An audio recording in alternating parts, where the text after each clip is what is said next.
seconds, trying to get loose. He'll fire. Hey! Knocks it down. Burrow slammed it home. Garland upstairs. Oh! Sticks it inside. A thunderous dunk. And Allen blocked the shot at the rim. Welcome to the Chase Down Podcast, part of the Cavs Media family. I'm your host, Justin Rowan. Can you believe it? We are officially halfway through this NBA season with the Cavs surpassing last year's win total at the 41-game mark. Support for this podcast and the following message comes from Zoom. 500,000 businesses connect using Zoom, a single platform for phone, chat, workspaces, events, apps, and video. Zoom enables real-time collaboration for teams around the globe. Zoom, how the world connects. And connecting with me now via Zoom is my co-host, Carter Rodriguez. Carter, how you doing, buddy?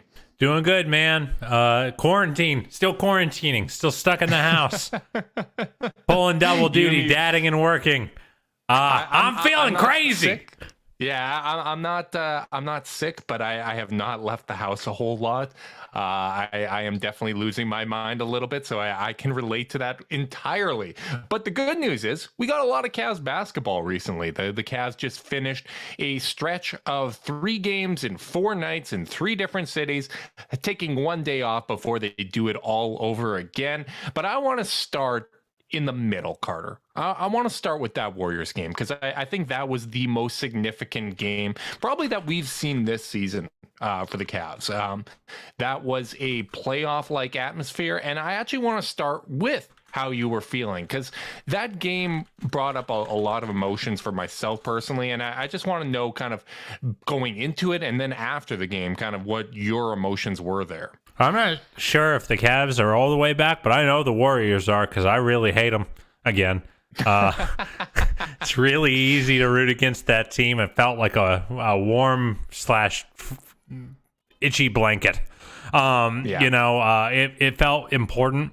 It felt like a measuring stick game for the Cavs. And for the first time this season, really, they didn't really look too up to the task. It looked like, I don't want to overstate it because Darius's back was clearly acting up a little bit at the end, and that extended into the Sacramento game. And integrating a brand new piece in Rondo, who actually played quite well, but ultimately, it did feel a little like, here's a high water mark. Can you get there? Can you get to it, Cavs? And they didn't get there. They looked a little shook. The Warriors were clearly in their head. Darius was seeing ghosts. I think of the pass in the fourth quarter where he just threw it nearly out of to midcourt out of bounds, when no one was there and no one at any point had been there on the possession. They were packing their paint. They were doing that classic Warriors thing, even without Draymond, where they make you just see so many bodies whenever you have the ball, and you just don't know who's stunting and who's staying, and it creates indecision and it creates bad choices. And the Cavs just looked overwhelmed. I mean, Darius had, I think, the worst game of his last 2 seasons. I don't remember last year well enough to push back on that, but certainly the worst of this year. It felt like it, at least. The jumpers for the whole team didn't fall.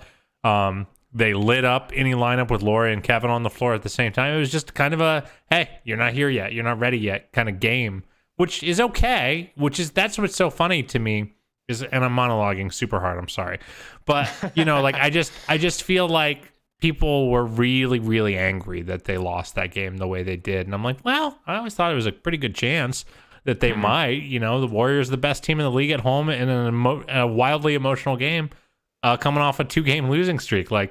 It was the worst possible spot for the Cavs, and it showed. But it hasn't affected my excitement about the team moving forward. I'll finally pass the baton to you. I'm so sorry. No problem. I was expecting a bit of a monologue, and the reason that I started asking you how you felt about that game is because I was angry after that game. I found it frustrating. I was in a bad mood going in. I had messaged you privately before the game saying I didn't have a good feeling about it. I felt like it wasn't going to go well, partly due to the fact that it is the Warriors, and they're a really good team, best defense in the league, even without Draymond Green. They have so much length and whatnot, and also just the fact fact that this is my own paranoia, is whenever I feel like whenever I'm in a really bad mood, the Cavs, they just don't deliver on a performance that cheers me up. And it is about you. It is 100% about me. And what caused me to kind of reflect after the game, because I was sitting there and I was angry, and of course, like, you have people in the Discord that are upset, you have in my Twitter mentions and whatnot, people being upset, and I was sitting there and I was grumpy. I'm like, you guys are reacting too much to one game, as I'm sitting at home getting too angry myself. And I was like, you know what, this is part of the experience, right? Like, this is just kind of human emotions. It's dumb, but you know what, like, this is part of it. This is a team that we found really frustrating to play against for many years, an annoying fan base, a game, the first time that the Cavs are really getting that kind of attention and I think that kind of a spotlight, and they don't play well, right? That was a big part of it for me. Was the spotlight. I wanted the Cavs to show the basketball community what we'd been seeing all year. And especially when you come from a standpoint of the last couple of years, we've been fighting a lot of narratives about this team, right? Like that the core sucks, that they can't, any numbers that they're putting up, it doesn't have to do with winning and whatnot. So when they go onto a stage like that, you want to see them perform well, because you're trying to show your friends and families that might be tuning in for the first time, or casual fans that you interact with. You want them to play well. And I think that's a really kind of natural feeling. And as more time has kind of passed, I've sat here and I've reflected on why I was so frustrated. I think part of it too was I was frustrated seeing Klay coming back. Even though I love Klay Thompson as a player, I'm frustrated seeing Klay come back and that good feel good while the Cavs have so many guys out. Like, I wanted Colin Sexton to be part of this year. He's not. That really frustrates me. Every now and then that kind of sinks in, where I'm like, I was right about so many different players the last couple of years, and we didn't get a chance to be right about Colin and how he could fit into a winning situation. So I think it's a very normal thing. And it was also a very human game, because in a lot of ways, that was their first taste of a playoff experience. That was a crazy atmosphere. You hear Steve Kerr talk about it after, saying the only thing he could compare it to, like the energy in the arena and whatnot, was when Michael Jordan returned. You heard Klay Thompson say that getting out there, playing in that game, it was very close to winning a championship in terms of how it felt for him to come back. That was a team that was fully bought in. They were treating it like a playoff game. They were playing with that level of intensity. And I think it's actually a healthy reminder that there is still a learning curve with the Cavs. Like, there is another gear that comes with playoff basketball and playing elite teams of that caliber, and that's going to take some time. Like, there's a lot of takeaways from there. It's not something to be alarmed about. It's just reality. Like, as ahead of schedule as they are, there is still work ahead of them. Yeah, I couldn't agree more, man. And really, they probably have two more gears to get to before they get to that level, you know? And that just shows you how crazy it is to be a championship quality team. Like, even in a playoff series, you can have games like we've seen it, like series where the Cavs won, they will lose a game by 30 because they just don't come out with the right energy and whatnot. And some of it is personnel, right? Like what the Warriors are able to do to Darius Garland without other ball handlers being on the floor, you wouldn't be able to do that if there was the personnel. If Colin Sexton was there, it was going to draw more attention.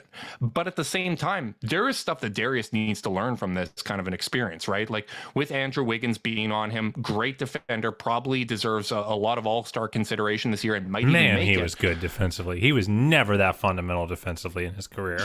He was really good defensively. You had stretches where the Warriors were throwing a box and one. They really scouted. Like the entire intention, you could tell, was to take away kind of the bread and butter that Darius did, because they had a look at him before when they were playing in Cleveland, right? And even when he's throwing a lob, you have one guy going vertical between whoever the lob threat was, between them and the basket. You had another one going vertical to break up the pass. And even if that pass got in, it's so congested that Jared Allen or Evan Mobley probably had to kick it out. Like, there are going to be times where Darius Garland gets defended like this, and it's part of his growth and part of like figuring out how to win, to learn what to do in those situations, what adjustments you need to make. Do you need to, okay, I understand that they're going to trap me a lot, so I need to create an isolation against a very good defender in Andrew Wiggins. Like that is part of the learning curve for Darius Garland, and part of the next step that this team needs to make. Yeah, there's a difference between fringe all-star and no doubt all-star. And it's being kind of matchup proof, or something approaching matchup proof. Yeah. I thought he looked lost offensively. It wasn't just the physicality; it was the having to make all the reads and kind of seeing through all these trees. And the reality is, yeah, we know the Cavs need a big wing playmaker, and a lot of that stuff kind of gets cleared up, and he gets to just kind of attack a little bit more selectively, as opposed to being the core engine. And even just not having Ricky out there, is different, because like we're gonna get to our Rondo thoughts later, but there's the way people kind of didn't guard Ricky, and there's people really don't guard Rondo, and that is a difference. And so like I just think like ultimately, if you want Darius to kind of hit the ceiling that you've kind of prescribed for him, it's like, hey, you got to be able to kind of operate amongst the trees, because if the solution is put tall athlete on me, like every playoff team that the Cavs could possibly face will have that option. Even play-in teams will have that option for the most part. So he's going to have to learn how to kill those mismatches if he's going to be a true bona fide star.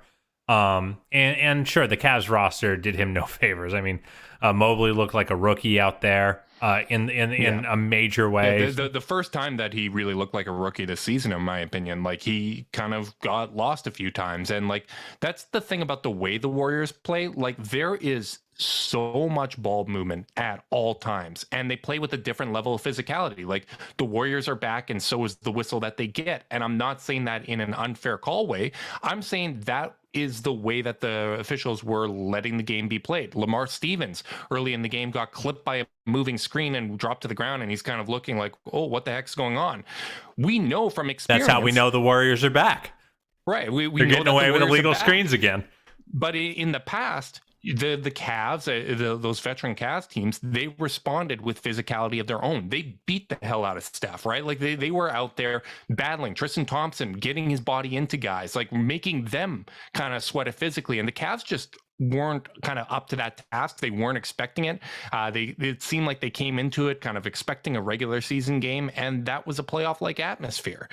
And one of the big things for Garland too, and I really do appreciate the fact that he is defending opposing point guards, but the reality is, when you're guarding someone that moves as much as Steph Curry on the offensive end, like that takes a lot out of a guy. And I tweeted at the beginning of the game, but if Garland is going to be that guy that chases Steph around all game while also being the only player that creates offensively, like that requires a different level of conditioning than we really see like out of any point guard in the league.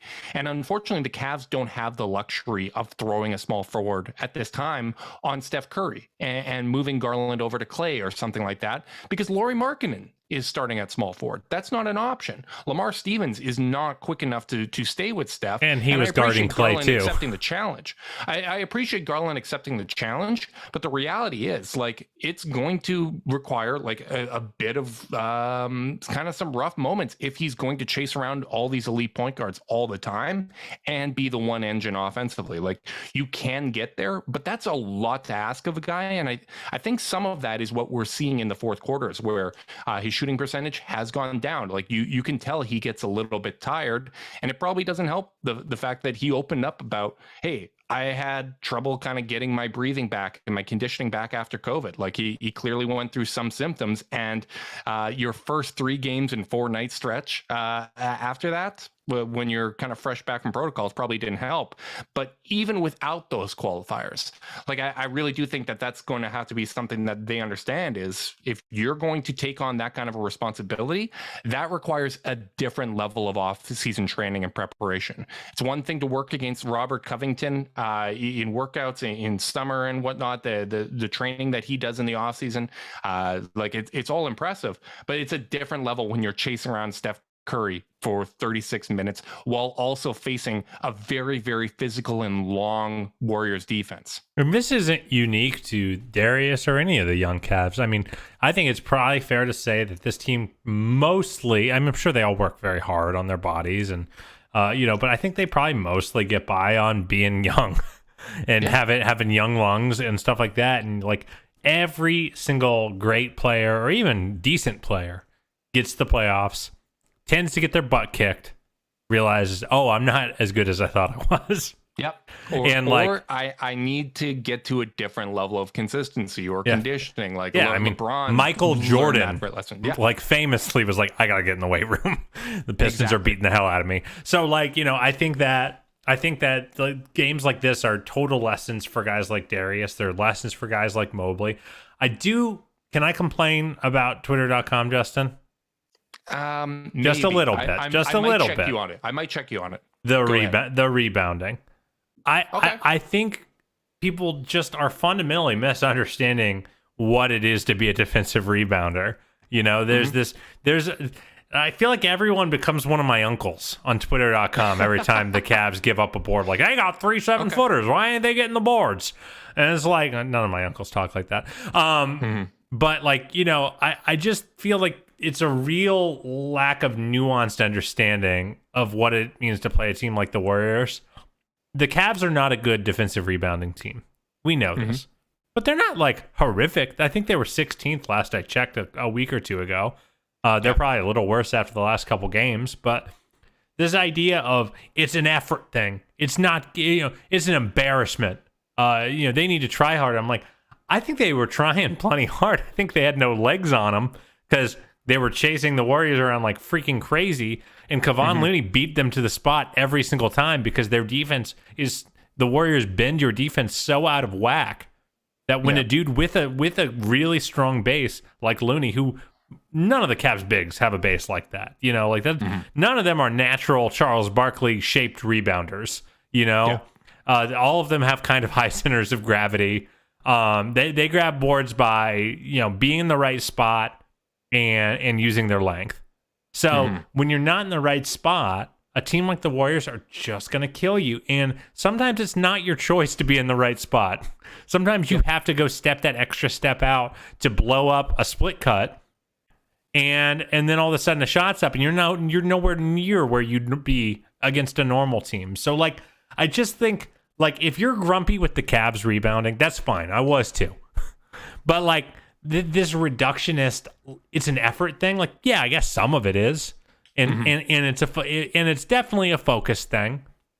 But like, I think a lot of times it is much more of it should be their focus should be criticized much more than their effort. I thought they were working their asses off against the Warriors. Yeah. Well, they played legitimately good defense, and I think you touched on a lot of smart points there when it comes to kind of just how much the Warriors get you scrambling. And when you do have 3 7-footers out there, and one of them's chasing on the perimeter, and Evan Mobley sometimes out of position, like I appreciated Jarrett Allen trying to put it all on himself, but the reality is that's not the case, right? Like it's guys moving, everyone's getting guys out of position. They really do a great job of compromising your defense, and that impacts your defensive rebounding position, because for the most part the Cavs defensive rebounding comes down to, okay, we're just going to kind of box out our guys, we're going to contain everybody, and we'll be able to secure the rebound, right? But when you have 6'8" wings like Andrew Wiggins and Otto Porter Jr. and Jordan Poole, and even Steph Curry's a good rebounder for a guard as well, like it is going to put you in a difficult position. And it's one of those things where I think some of it comes down to personnel as well. Like, I think that's a really tough game and a tough spot to put Lauri Markkanen in. I think you're seeing more and more times where the 3 big lineup can be exposed against a team that really pushes in transition, or a team that has this level of movement. And the unique thing about the Warriors is like teams can try to replicate this type of movement, but the amount of skill, IQ, just basketball know-how, experience that the Warriors have, like it really is another level. And it's something that's, I want to take a dig at our friends Sam and Andy, who spent just years and really haven't stopped relentlessly attacking Kerr for being this like doctrinarian, like unflexible, like not running any pick and roll. And what's so funny to me is this roster for this team the last couple of years has been full of the kind of players that aren't Steve Kerr players.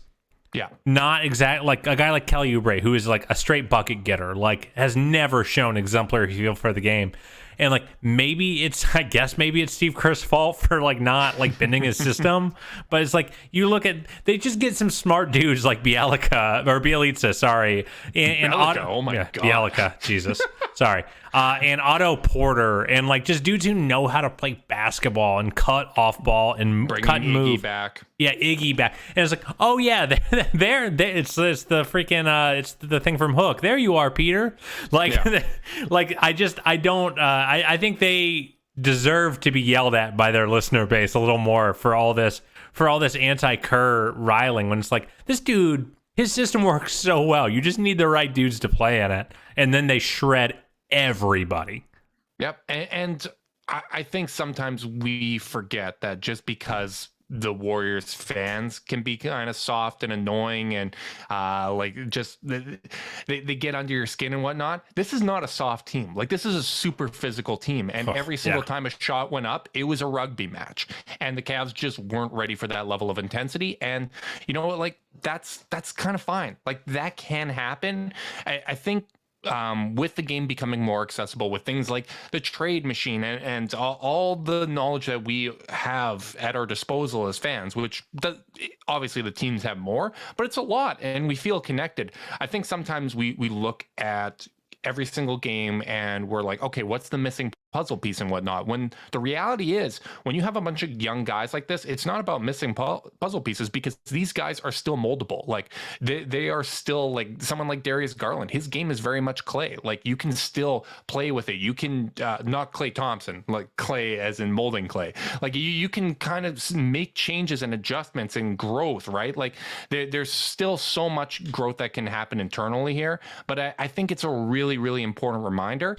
And like, there are guards that have more weapons at their disposal around them. Like even Steph Curry, when Klay went down against the Raptors, like all of a sudden you're getting that box in one, and you have a front court playmaker like Draymond Green, but it's disruptive. Even with experience, that kind of defensive attention and putting that kind of length on a small guard can have a huge impact. And that's one of those spots where you really miss Colin Sexton, because you cannot give that kind of defensive attention when Colin's out there. You miss Ricky Rubio. You miss the holes in the roster that existed before those guys went down, right? Like, and it's an unfortunate thing, but I think it's a really, really healthy reminder of still what the next steps are. The fact that when we do get to the playoffs, because now we're at this halfway point, you're probably going to see moments where these guys don't rise up to the occasion, where maybe some of their shortcomings or places that they need to add to their game become exposed. That's not something that needs to trigger fire alarms or anything like that. But I think it is healthy to acknowledge. And I actually kind of, once I got over the anger and the frustration, because I just wanted to feel good on that evening, it's something that I kind of appreciated, that reality check.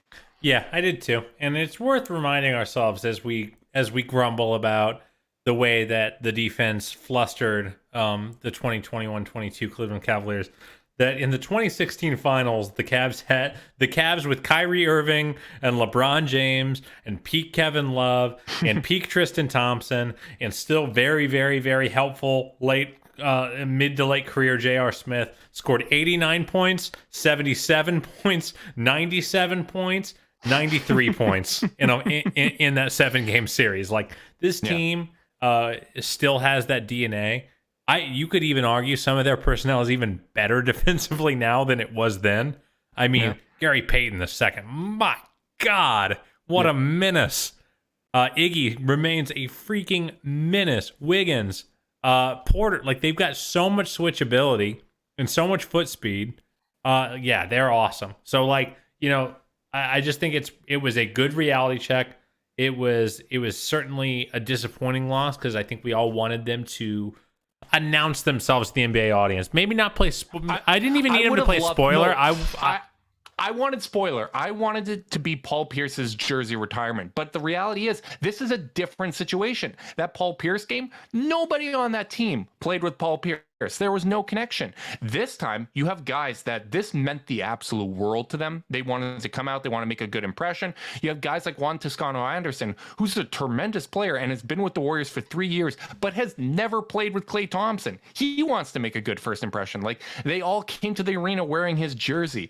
I was listening to a podcast earlier where they were talking about Steph being in the locker room, and he thought the game had started because in warm-ups, the crowd was going that nuts and getting that loud when Klay Thompson was making jumpers. There is no way to prepare for that kind of environment until you're in it.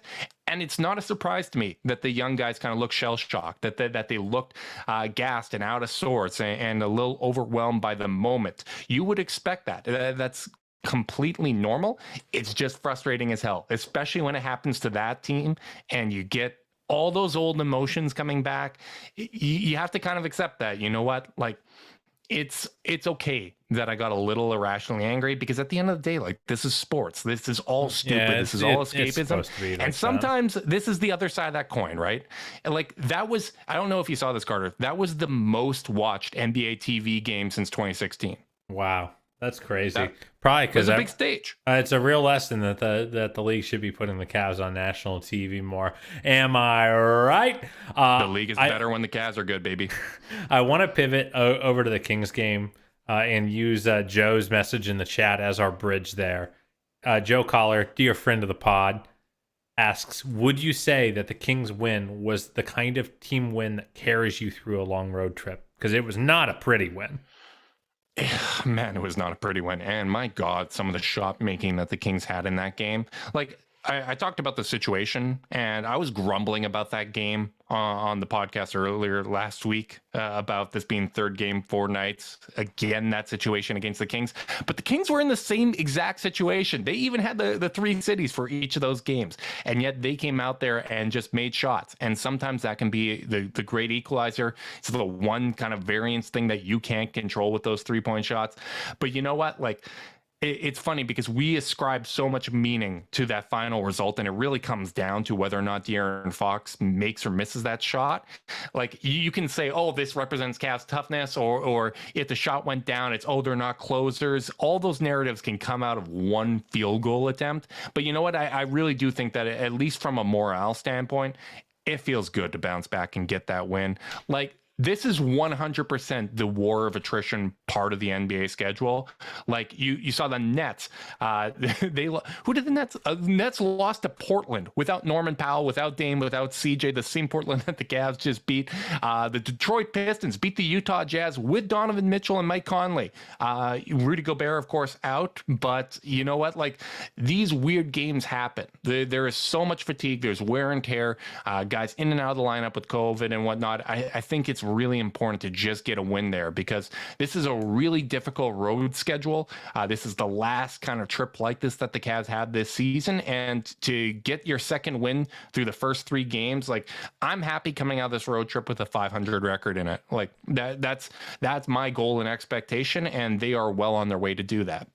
I was thinking about this last 3 games that we watched, and I don't know about you, but I thought this is probably the first stretch of several games in a row without, that not caused by injury or COVID, that I just don't think the Cavs played very well.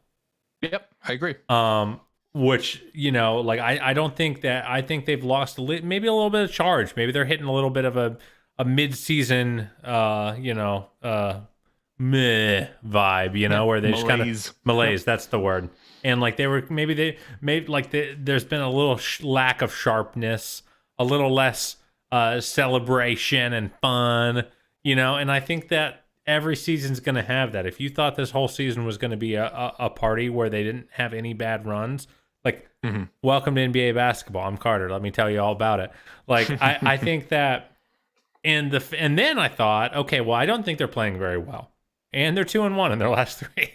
Like, this is I think the sloppiest they've played I think it's the least inspired they've looked. I thought Mobley hasn't looked particularly good the last couple games.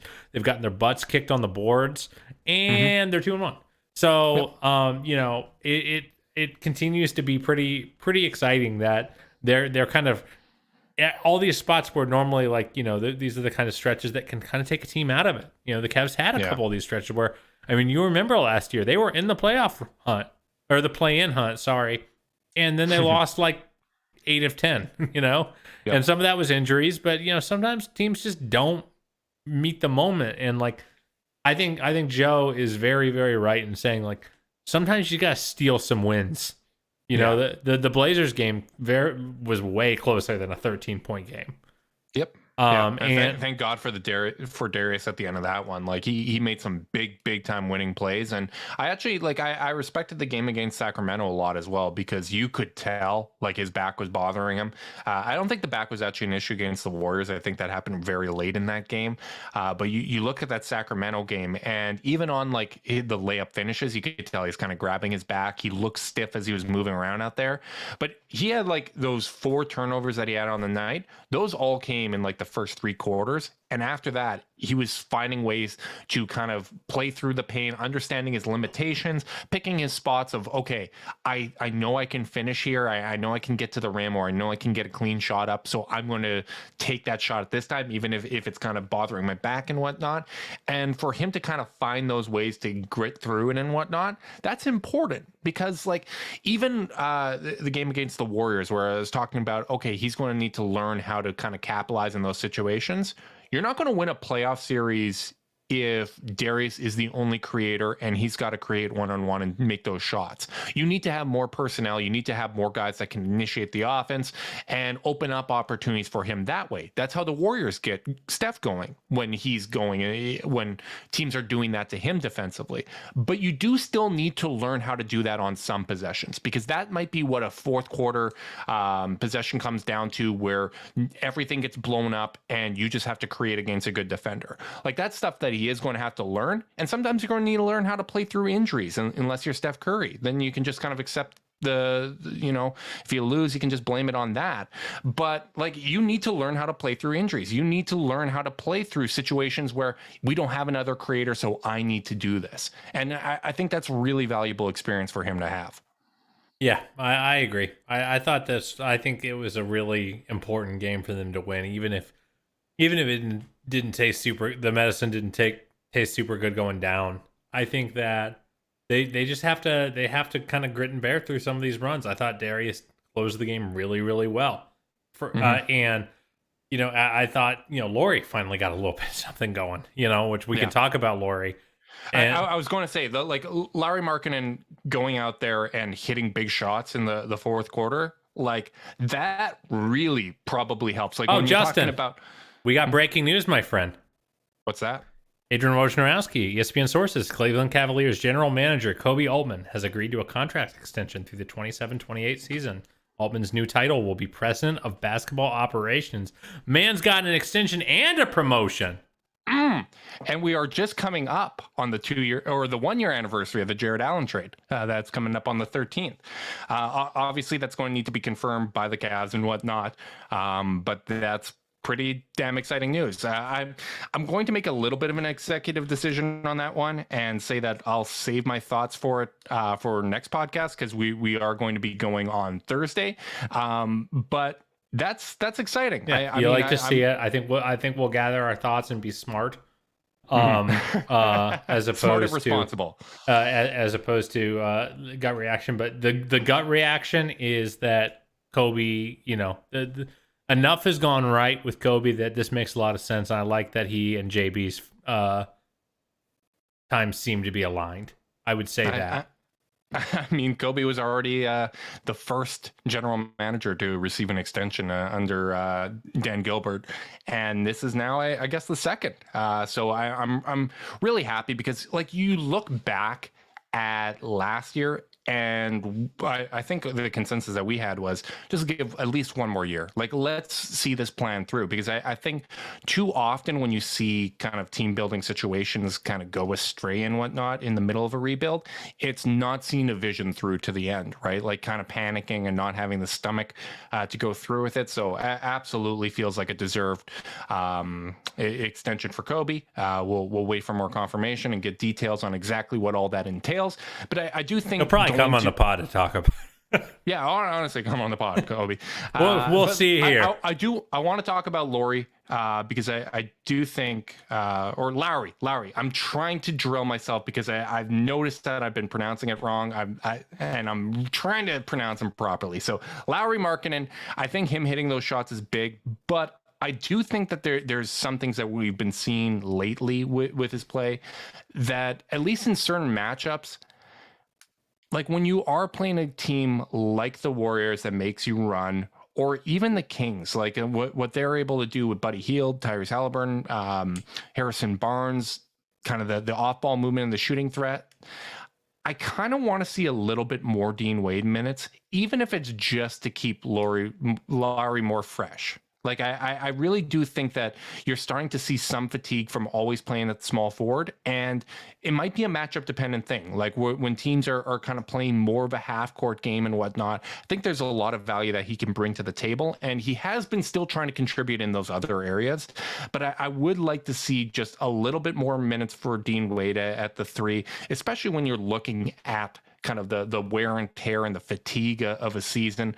I think Dean has earned it, and I think you get more production out of Lauri in those spots, because even like Kevin Love, we've seen, like, on nights where you have it going, you will earn more minutes. On nights where you don't, we're going to try to keep you as fresh as possible and get the most out of you in the minutes that you do play. And I think there is an opportunity, especially as this team gets healthier, to maybe play Dean Wade a few more minutes at the three and just keep Lauri more fresh. Buddy, it's good tough. luck. It's tough. I do think we should just discuss first kind of what Lowry's been as of late for the team. Mm-hmm. They made a big bet on him. He is the return for Larry Nance. Obviously we found out through Larry's kind of thank you letter that he was looking to leave, and I think the Cavs did. It's not like they were dealing from a position of super strength in terms of kind of moving on from Larry, but he was the prize. And in his last 13 games, he's shooting 20% from three. He's shooting 38% from the field. He's averaging 13 and 6 per 36. It's not enough. It's not going to get it done. What I will take exception to is a few times now, including some of my old Chicago buddies, when I have tweeted some minor criticisms of Lauri here and there, they'll say, "Well, this is who he always was," and I'm like, "No, he wasn't." Like I don't buy that. Like. The book on Lauri was that he was just a shooter, and unless he was making shots, he was useless out there. And I don't think that's been the case. I think he has managed to be a part of helpful lineups, despite the fact that he is shooting by a country mile, his worst percentages of his career. Prior to this season, the worst he ever shot from three was 34%. I would kill for 34% right now. Yep. So, I think that there's a lot of noise from folks that are saying, "Hey, you got to pull the plug on all these minutes." And maybe you do, in the sense of he's been playing 30 plus a lot of nights lately, and maybe you do break that up a little bit more, a few more minutes to Stevens, a few more minutes to Wade. I mean, just in the last 5 games, he's played 34, 36, 33, 29, and 33. So maybe you do start breaking it up, because I think it is hurting the offense right now, especially post-injury to Rubio, where it's like, okay, we need a little more offensive juice out of that position now than we did. But with that said, I also just kind of reject the idea that this is who he is, because it's not. There's no evidence to suggest it. This is this is a totally unique situation. Like I think what we're seeing, especially on those threes, like you can tell that he's not getting the same kind of lift on his jump shot that he was getting earlier in the season. I think what we're seeing is his shooting and his offensive performance regressing because of the effort that he's trying to give in other areas, and that's something totally unique to his time with the Cavs, and that's why I'm kind of advocating for, like, let's maybe not kind of automatically give him 30 minutes, because I do appreciate the effort he's giving and whatnot. And I think they still need the threat of his spacing and whatnot, because I mean, defenses still react differently to him being out there than even Dean Wade, who's shooting better this season. But at the end of the day, like I do think you probably want to keep him in a spot where it's like, hey, we appreciate the effort that you're giving and whatnot, but we're going to put you in a role where you're getting maybe 24, 25 minutes a night guaranteed, because you're still an important part of this rotation. But on nights where you don't have it, we're going to give Dean more opportunities. We're going to try to keep you fresh and get more production out of those 25 minutes with you. And I don't think there's anything unreasonable about that. I think it's a similar role to even... No, I shouldn't say similar role, but similar to what we saw with Sexton earlier this year, right? Like there was a change in what he was being asked to do. The usage was still high. He'd still go out there and score, but on nights where he wasn't scoring, you'd go with another option. Like you would go give Ricky some more opportunities, or maybe a Coral, like whoever's playing well, whoever's getting that opportunity, just having a little bit more balance and going a little bit deeper in the rotation. Because especially when you look at the injuries that this team has had, like you're going to need to rely on some of this depth. I know the depth has been impacted by the injuries, but just give these guys the reps, give them the opportunities. Someone like Dylan Windler, who's played a little bit better recently, shown some signs of life. That's nice, but especially when you have Dean Wade that has played so well this year and kind of, I think, deserves the opportunity, I'd give him the nod right now. Not to start or anything like that, but just kind of guaranteeing him more minutes on a nightly basis. Yeah, I agree. I think Wade's earned the minutes anyway. I just feel like if anyone's gonna, in general, I just wouldn't mind to see everyone on the Cavs starting lineup start minutes just go down 2-3 minutes a game. Mm-hmm. And if those are going to just get evenly dispersed, Dylan's been getting quite a bit of run lately. That's been pretty fun. I think he's been playing a lot better. I think even against the Warriors, he played a better game. We're coming up on 2 weeks for Okoro, so hopefully he'll be coming back soon. Keeping my fingers crossed about that. So really, you just need to kind of spell some of those minutes at the 3, and maybe it's just some of Lauri's minutes at the 4 that you just end up giving to Dean Wade. But I think both of them are just as capable in that spot. And I just think Dean's been too good this season for him to be out of the rotation. I don't think that's representative of the minutes he's given the team. And I just would like to see him back on the court. I'll push back a little bit because I don't know if I'd give Dean any of Lauri's minutes at the 4. I think I would be pretty much just giving him the minutes at the 3, because I think when you look at Markkanen where he's really getting tired, it's chasing guys around at the That's 3. fair. It's playing on the wing and just kind of reducing those minutes a little bit. I think it's by necessity with the starting lineup, but as the staggering goes around and you have Jetty Osman in or you have Kevin Love, or not really playing with Kevin Love, I'm still not a big fan of that, but like when you have Jetty in and you have some of the other spacers that come in off the bench, I do think that there's an opportunity to play Dean Wade or to keep him at the 4. I don't think it's as necessary for him to play at the 3. So I think I would try to give Dean the minutes at the 3, because I just think he's got better mobility too, right? Like He does. I think he's no doubt about it. Yeah, he's a better defender at the small 4 position, but it is nice to see some of these guys step up. Like it's nice that an undrafted player like Dean Wade is a valid option. It's nice that Lamar Stevens is playing really well. So good against Golden State. I was so proud of him. And some of that is they're trapping the hell and really overcommitting on Garland and whatnot. But earlier in the season, like he was missing wide open opportunities. Like I think back to that game against the Clippers, and there were people jumping in the mentions being like, they got to cut this guy. Like there's got to be someone else that you can give these looks to. And we've had those stretches from a couple players now, like Okoro when he was playing really poorly. There was a lack of patience there. There was a lack of patience with Stevens when he wasn't playing well. And I do think you're seeing that with Markkanen now, where he's not hitting the jump shots and people get frustrated. And some of that might just be the accelerated expectations. Some of that might be, hey, you traded a fan favorite player and signed him in a sign and trade deal. So you have some baggage there, like people had with Colin Sexton and Kyrie Irving, right? Like these kind of natural human inclinations and emotions that come up in these situations, I can understand them. But I do think that like this is why larger sample sizes exist. Like I don't think Lauri Markkanen forgot how to shoot. I just think right now, because of what he's being asked to do outside of his traditional offensive role, is kind of sapping a little bit of that juice from his offensive game. And there are adjustments that you can make to help mitigate that.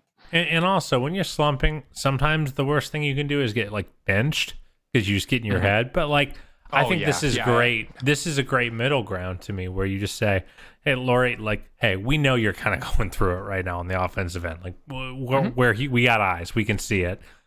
We want to put you in some lower stakes situations, give you, like not need you to be a knockdown shooter for 35 minutes a night, and just kind of make the game a little easier on him again." I think that's what, if I'm this coaching staff, that's what I'm considering doing as he kind of works his way through this slump. Again, this ain't who he is. There's no evidence to suggest this. He is a 20% 3-point shooter. Like, come on, guys. Yeah. So I'm rooting for him to get out of it. But I also want to talk about another member of this Cavs team that is new, and that's Rondo. What have your early impressions of Rajon Rondo been? I don't think it's changed a whole lot from kind of my first impressions or my thoughts when he came to the team. Like he's brought kind of what I expected, like maybe a little bit more looking for his own shot than I would have expected.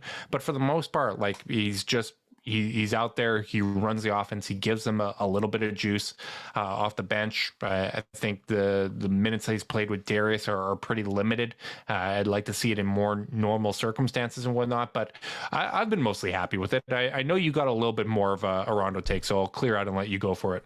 I think with Rondo in these early games, I think we've seen all the stuff we're going to love about him and all the stuff that's going to drive us a little bit crazy.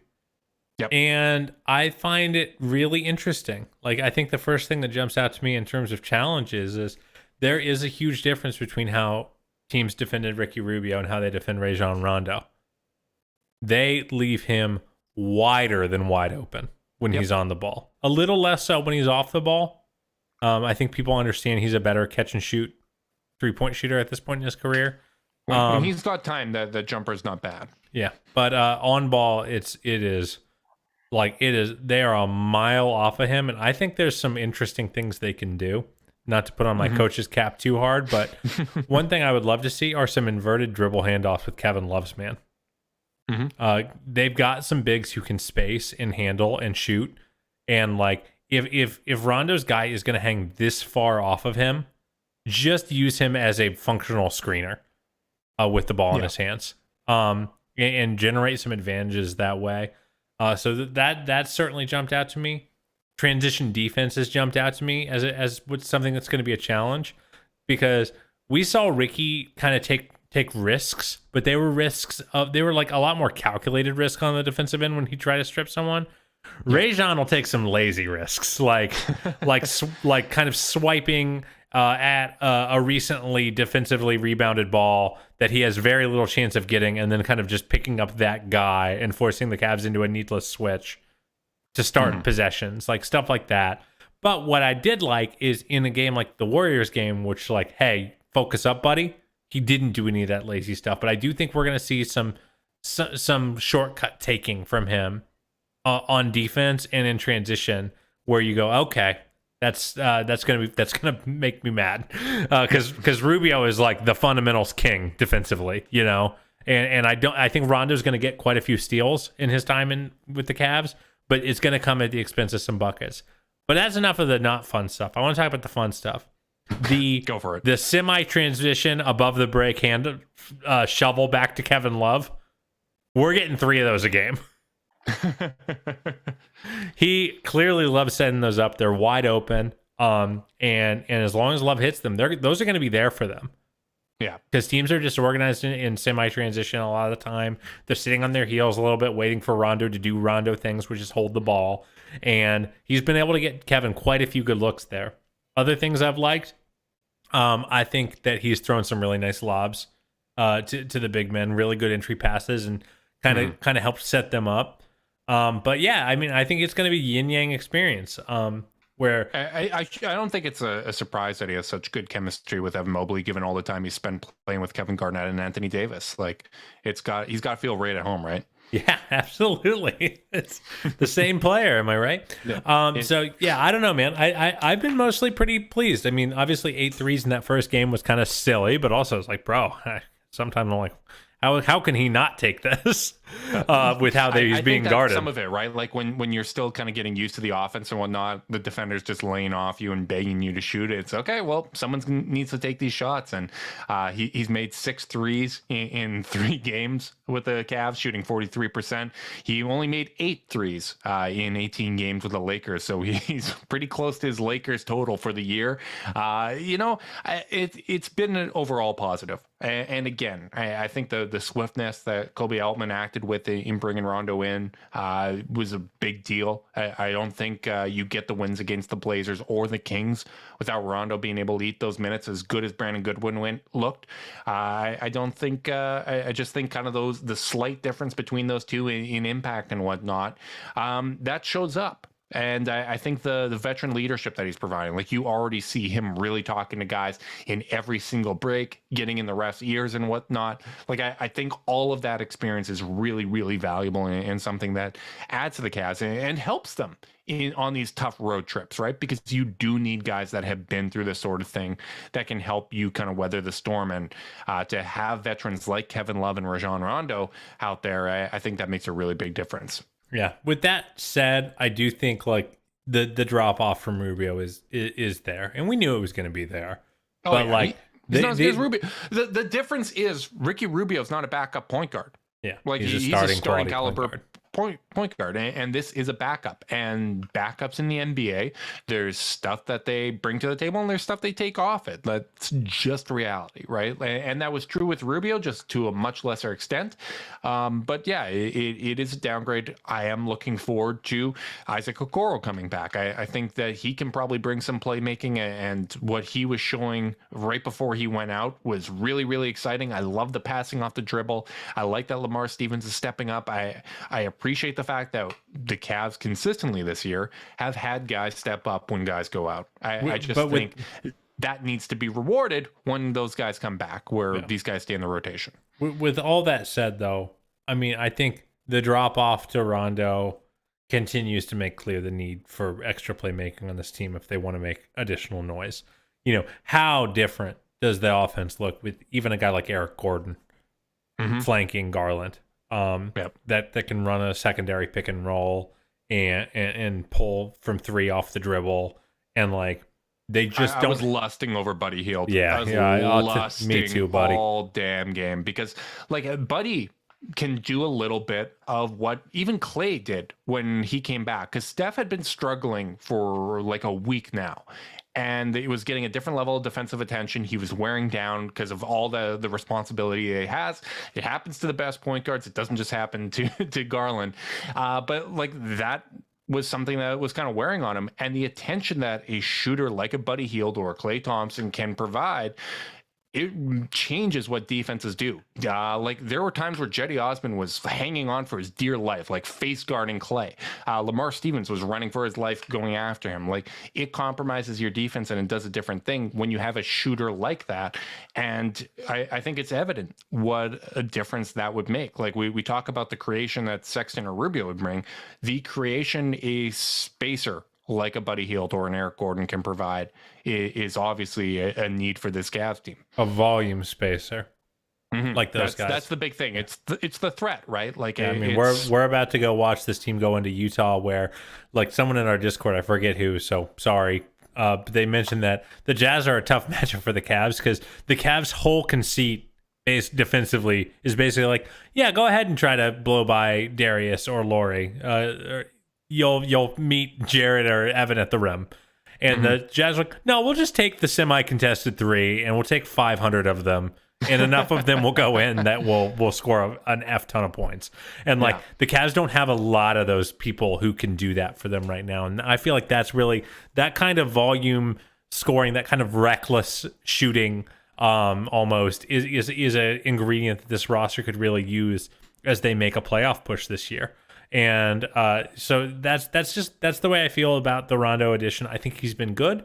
I think he has I don't think they need a backup point guard for the rest of the season. And there was a world. I wasn't of this opinion. Anyone who listens to this podcast knows how high I was on making this move.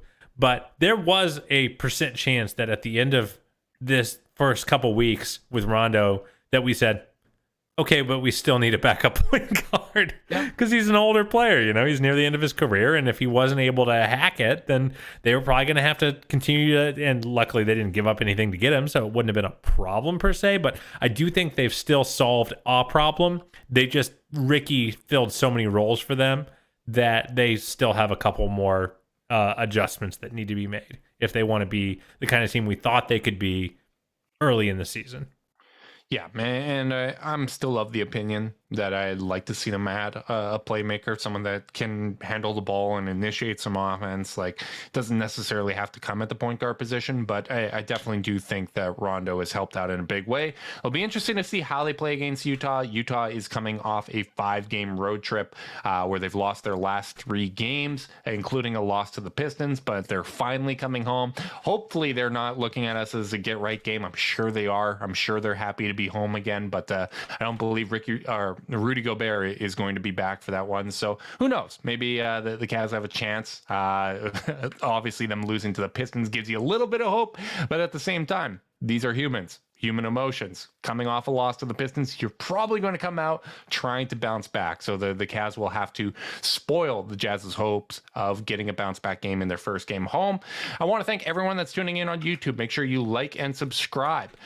Click the notification bell so you know when we're going live. Next time we're going to be recording is going to be at 7 Eastern on Thursday. I'm pretty sure I got the date and time right, but I'm not the most reliable. Carter's giving me a thumbs up. That's terrific. If you're listening via podcast, make sure you leave a rating, leave a review, subscribe, unsubscribe, resubscribe, and help cook those books. If you want to be part of the Chase Down's exclusive Discord chat, send a screenshot of that review to chasedownpod@gmail.com. However you choose to support us, we really do appreciate it. Make sure you guys are staying safe out there, and until next time, go Cavs.